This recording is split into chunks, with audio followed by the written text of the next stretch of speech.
Hey guys, welcome to A Sip of Aesthetics. I'm Dr. Abraham and we are here with Lindsey today. Hi everyone, happy to be back. Happy to have you. Today we're talking about trends versus timeless things in the aesthetic medicine. Interesting Yes, topic. very interesting topic. And social media has, of course, exploded with trends, what to do, what not to do. And I'm constantly TikToked and in my own consults by patients with, I'll give them a recommendation and then they'll say, well, TikTok says this instead. And I'm like, ready to rip the phone out of their hands.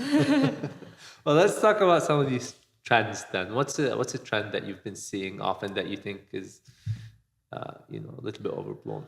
Well, I'll say it here. I feel like the next big expansion in regenerative medicine is the study and preservation and accumulation of healthy fat.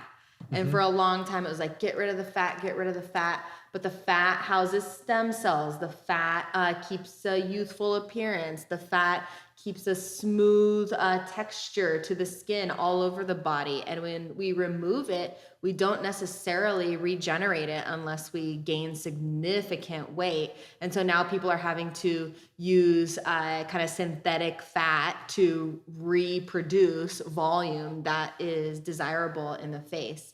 And there are even skincare products that can like promote preservation of fat or a process of building new fat in the face because it's so beneficial. But for a long time, and still currently, people were very into removing buccal fat or trying to get the face very angled and snatched.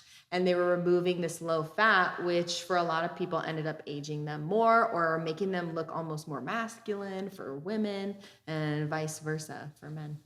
Gotcha. So buccal fat removal, you would, kind of For the place right, under the trend. yes. I wouldn't jump would- to that if you're young or, unless it's ultra prominent, I would just caution against For sure. it.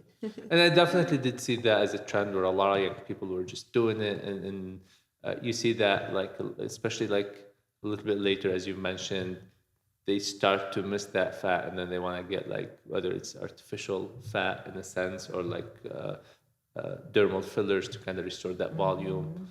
So that is one that I actually agree with you too, for sure. Buccal fat removal, you have to be very cautious with. What's kind of like a timeless treatment then that can oppose that, or just I timeless would treatment in say general? kind of repositioning of the fat can be really beneficial. So you maintain the fat, you don't destroy it. But really what's happening as the face ages is the bone and all of the tissue is changing shape and size, and that fat is repositioning down in the face. So you can address that by firming the skin up so that it supports the fat a little bit better. You can actually reposition or suspend the fat with a PDO thread. You can use dermal fillers to recreate some like fat type of volume in the cheeks, and that'll just support the existing fat. And perfect. So kind of help balance it out as opposed to just kind of removing it. Yeah, exactly. Awesome. What's another trend? I have been told time and time again by young people I've heard it from 30-year-olds, a lot of 40-year-olds and 50-year-olds, of course, but that they're just ready for a facelift. They're so frustrated and they're just ready to go to do a ponytail lift or just a neck lift or just a partial facelift, which those descriptors make it sound a little less invasive. But I worked in a surgical practice for almost 10 years, and there is so much scar tissue that occurs from dissecting the tissue, even with a ponytail lift, that you can get an initial nice correction, but then the body continues to age. And eventually you will see a lot of what you didn't like return.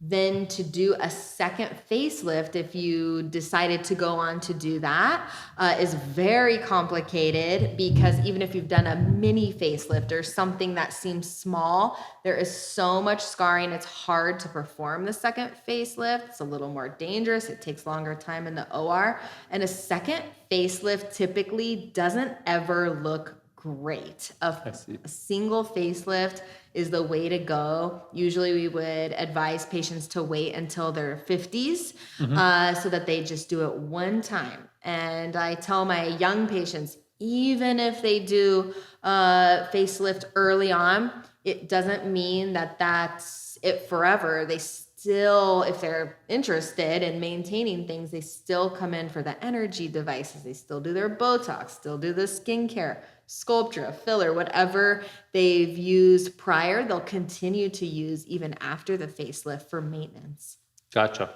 I think it's in a big sense the timing of the facelift that you're kind of concerned about. Because I know you refer patients to facelifts all the time when they think they need it, but usually when you think they need it, which, somebody, like you said, maybe in their early 30s might not be the right candidate. So kind of doing it too early. Yes. And a lot of times people will look at the neck as the determining factor for them wanting to get a facelift, jowls and neck. And the neck is such a thin tissue.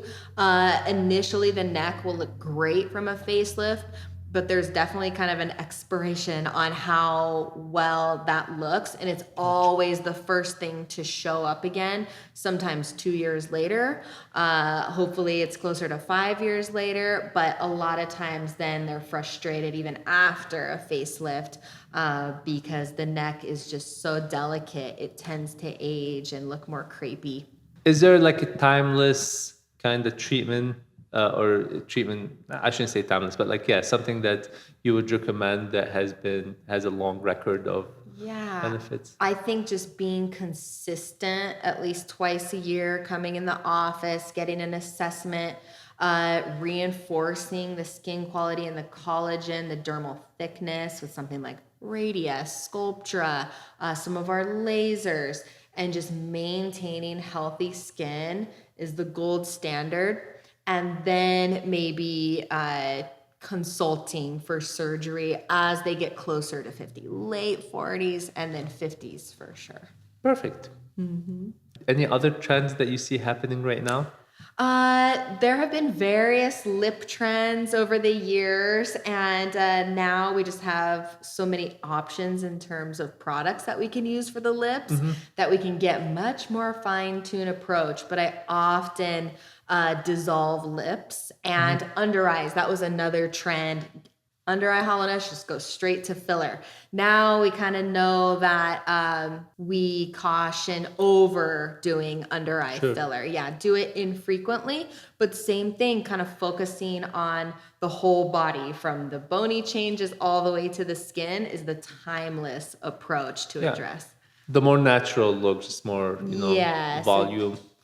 Exactly, not just volumizing. Yeah, because there's like all different shapes of the lips that kind of become trendy at one point. I think even the bullhorn lips was one of them or something where you make him all these kind of crazy shapes or just a big upper lip that was requested a lot. Yeah, whereas again, keeping everything in balance, keeping the whole face in balance, as you've mentioned, is the timeless version of that. Yes, absolutely. And just using fine fillers that are easily dissolvable and tend to just yield a very natural, mobile appearance. Awesome. Anything else? Any other trends that you've been seeing lately? I mean, you just see on social media these trends that spark for likes or attention, and they kind of just give sometimes misinformation, but information and appearance and changes to the face that look desirable for like perfect kind of appearance when really there's no doctor involved, nurse practitioner, PA. It's just like an influencer. Sometimes they're in their 20s recommending upper blephs. I think that's one that's been really popular, especially this week by like a 27-year-old influencer. And yeah, if they have a medical condition, ptosis, something that requires a surgical intervention, then that's one thing. But just to kind of give a little more lift and change the appearance of the eye definitely doesn't come without its risks. And we've seen risks occur and adverse events occur from blepharoplasties. I've talked to a number of patients that have done upper eyelid and lower eyelid surgeries and had complications from it, scarring, or it didn't turn out the way they wanted. And if you're thinking of doing this at such a young age, you have so much of your life to kind of deal with issues if they happen. Not that they will, but I definitely don't advise surgical intervention if it's not necessary for early age people. Yeah, I 100% agree. I mean, some of these treatments can be great for the right person at the right age, for the right, when there's a medical condition too, for example. But when it's just kind of taken out of context and like you start doing everything so early on, not kind of keeping the long-term risks in mind, that can be problematic for sure. Even like the cat eye or like a super lifted brow that used to be very trendy, where we would try to like crank a PDO thread and buckle the skin as hard as possible. But those often would come out uneven. And so now we know just like a natural kind of approach to these things is the best. And if somebody is blessed with features that allow like a good lift in their brows, that's great. But you just have to treat per their natural anatomy. For sure. That's a timeless version, I think, of everything is just kind of going with the natural anatomy, enhancing that, improving that, trying to work against some of the signs of aging as they happen. But when you try to do too much too early to a point where it's not natural, that's when it can become problematic for sure. Yeah, I think the takeaway is do not rush into any of these procedures just because it appears like it's a good idea on social media or your influencer is saying it's so great, people are following and copying the trend. I would highly recommend getting multiple opinions from different healthcare providers who have been trained for years and years, gone through surgical residencies, fellowships, and have seen the complications associated with some of these things. Especially when it's something you're doing at a young age that's like hard to reverse, like, the buccal fat removal, as we've mentioned, or certain surgeries, you're stuck with the results for a long time, as you've mentioned, or if there's any complication, you could be stuck with that for the rest of your life, as you mentioned. So you just want to be very aware of these kind of aggressive treatment. Some things might not look the best, but could be easier to reverse, and you should still obviously not overdo that stuff. You should avoid that stuff. But if you're thinking about something a little bit more aggressive that you might not be able to reverse, you want to be very cautious for sure. I agree. Absolutely. Awesome. Thank you guys for listening. Hopefully you found that helpful. Thank you, Lindsey, for coming. Thank you. Always a great episode when you're here. Oh, you're the best. Make sure you like, subscribe, leave us a comment if there's any topics you want us to discuss. Let us know, and we'll see you guys next week.